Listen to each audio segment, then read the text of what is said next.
Les règles du jeu avant la mise en place de l'appareil orthodontique.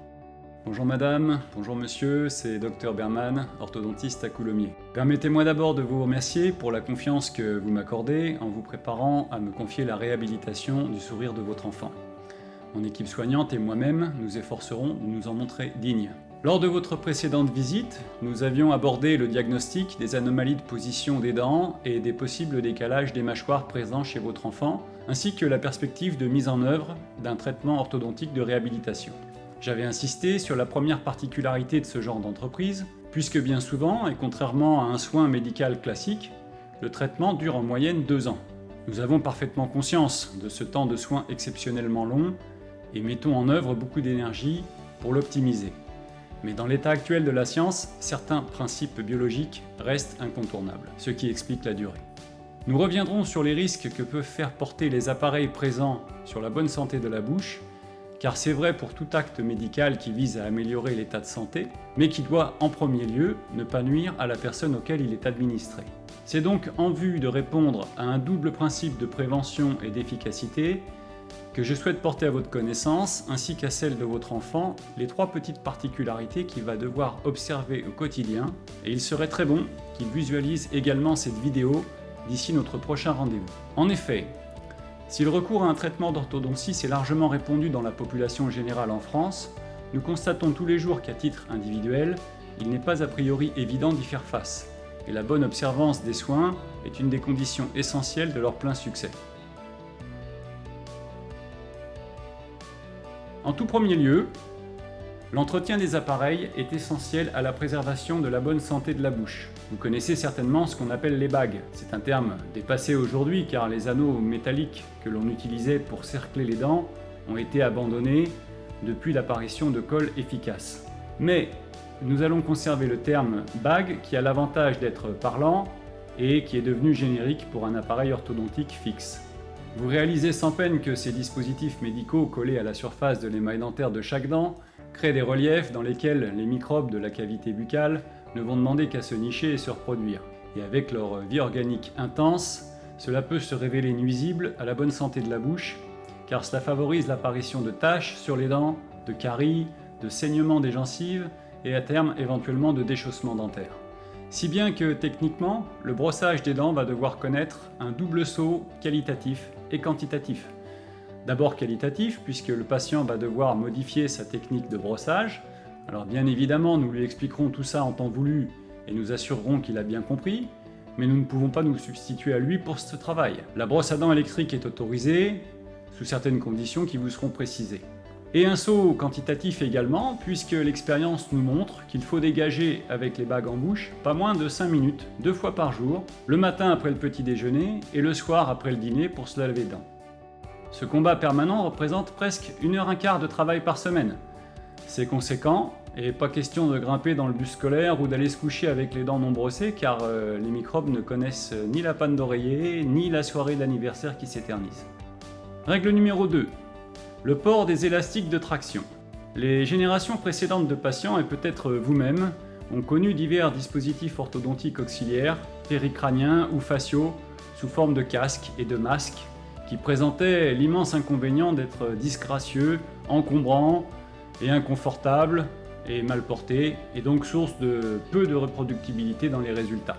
Cela fait l'objet de l'iconographie de toutes les bandes dessinées et dessins animés. Aujourd'hui, des élastiques de traction nous permettent d'obtenir des effets similaires, mais avec des nuisances bien moindres. Ce sont donc des petits anneaux en caoutchouc qu'il s'agit de tendre d'un groupe de dents à un autre, afin de créer un système de force complémentaire aux bagues. Leur port peut être amené à évoluer selon les besoins thérapeutiques. Ils marchent souvent par paires, un de chaque côté, et ne sont pas plus voyants que les bagues, puisqu'ils restent en bouche et sont très faciles à manipuler par l'enfant, à la pose comme à la dépose, une fois que le coup de main est pris. Leur port peut être quasi permanent ou nocturne selon le besoin. On vous expliquera bien évidemment tout ça, on vous les fournira au fur et à mesure, et je suis certain que vous conviendrez que c'est vraiment très simple. Mais les petits inconvénients existent, ils sont doubles.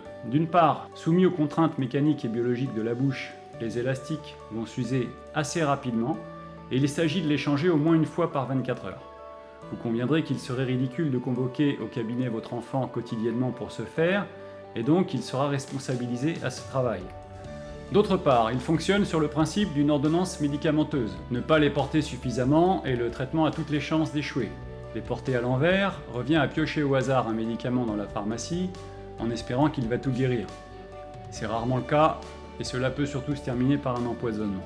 Alors certes, il y a une marge de manœuvre avant que les élastiques mal utilisés deviennent réellement dangereux pour la santé, mais vous avez saisi le principe. Et enfin, la dernière règle, et le compte sera bon, il s'agit de préserver l'intégrité de l'appareillage fixé sur l'émail des dents afin d'être pleinement efficace. Chaque attache collée est maintenue par une surface d'adhésion de quelques millimètres carrés seulement, ce qui rend l'adhésion globalement fragile malgré les progrès d'école. Autrement dit, la consommation alimentaire doit être légèrement adaptée.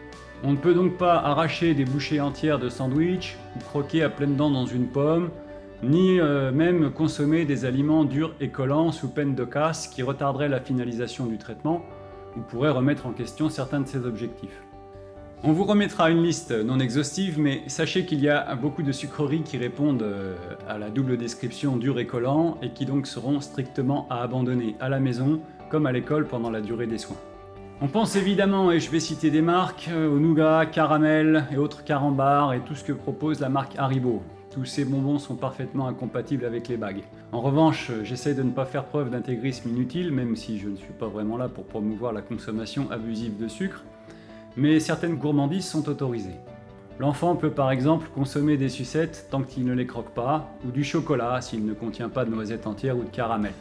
Et même les chewing-gums sont consommables mais uniquement sous forme de petites dragées, et pas plus d'une à la fois, pour ne pas créer d'épaisseur trop marquée. Une récente étude scientifique démontre même que la consommation de pâte à mâcher, juste après la pose des appareils, ou les diverses activations, réduit la gêne provoquée. Et voilà, nous avons fait le tour. Le reste du travail me revient, ainsi qu'à l'équipe soignante, et je ne doute pas que votre enfant soit parfaitement capable de se plier à cette discipline nécessaire à l'accomplissement du meilleur travail possible, avec toujours en ligne de mire la création d'un sourire équilibré et resplendissant. Une dernière chose, madame, monsieur, concernant notre relation physique directe pendant la durée des soins. Vous avez certainement pu remarquer que nous est confiée une grande population de jeunes gens qui sont tous dépendants des horaires de l'éducation nationale. Afin de ne pas trop empiéter sur leur scolarité, nous nous efforçons d'être extrêmement productifs et efficaces à des moments de la semaine qui ne sont donc ni nombreux ni extensibles. C'est pourquoi je les consacre, et la plupart de mon temps, à faire avancer les cas cliniques qui me sont confiés dans la clinique justement et ne pourrai malheureusement pas vous rencontrer pendant la durée des soins pour vous tenir informé de leur bonne évolution. On part donc du principe bien connu, pas de nouvelles, bonnes nouvelles. Naturellement, en cas d'imprévu toujours possible dans le milieu biologique, je me rapprocherai de vous afin de vous soumettre la nouvelle situation que vous auriez à arbitrer. Et enfin, si je rencontrais des problèmes de coopération avec votre enfant, je m'efforcerai de les régler en premier lieu avec lui directement, avant éventuellement de vous adresser un petit SMS qui présente l'avantage de la discrétion et de la confidentialité en vous indiquant qu'il est temps de nous aider à remettre la main sur une situation en cours de dérive préoccupante. Cette fois, j'en ai terminé, et voilà pourquoi il était bon de vous présenter les règles du jeu. Ainsi, chacun sait où il va et les responsabilités sont correctement partagées.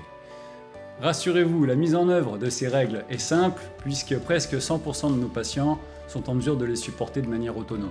Il ne s'agit finalement que de faire preuve d'un peu de bon sens, de rigueur et de constance. Pour les rares cas récalcitrants, on peut toutefois être amené à reporter la mise en œuvre du traitement orthodontique, ou à abandonner les soins en cours jusqu'à ce que survienne une période de coopération psychologique plus favorable et moins à risque pour leur santé.